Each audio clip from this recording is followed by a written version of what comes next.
கொஞ்ச நாள் கழிச்சு என்ன செய்கிறாங்கன்னா, அந்த ஊரில் வந்துட்டு இது பெரிய கதைங்கிறதுனால கொஞ்சம் ஷார்ட்டாக சொல்கிறேன். அவங்க ஒய்ஃப் இருக்காங்களே, இந்த சிம்சோன் ஒய்ஃபையும் மாமனாரையும் அந்த ஊரில் உள்ளவங்க கொன்று எரிச்சு போட்டுறாங்க. சரியா? அப்போ இதை கேள்விப்பட்ட சிம்சோனுக்கு வந்து பயங்கர கோவம் வருது.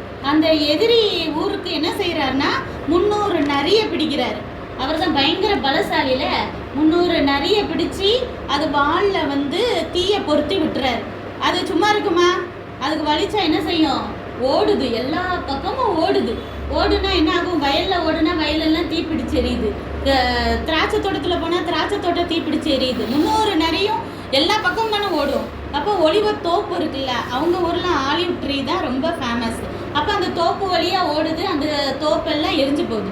அப்போ அதோட ஓனர்லாம் கேட்கும் போது தான் தெரியுது சிம்சோன்கிறவன் தான் இப்படி பண்ணியிருக்கான் அப்படின்னு சொன்னோன்னா அவங்களுக்கு பயங்கர கோபம். இந்த சிம்சோனை எப்படியாவது பிடிச்சு கொண்டுறணும் அப்படின்னு சொல்லி வர்றாங்க. ஆனால் அவனை பிடிக்கவே முடியல. ஏன்னா தேவன் அவர் கூடயே இருக்கிறதுனால அவருக்கு பலம் வந்து எதுனா முடிதான். அந்த லாங் ஹேரில் தான் அவர் அந்த லாங் ஹேரை வெட்டிட்டா அவருக்கு பலம் கிடையாது.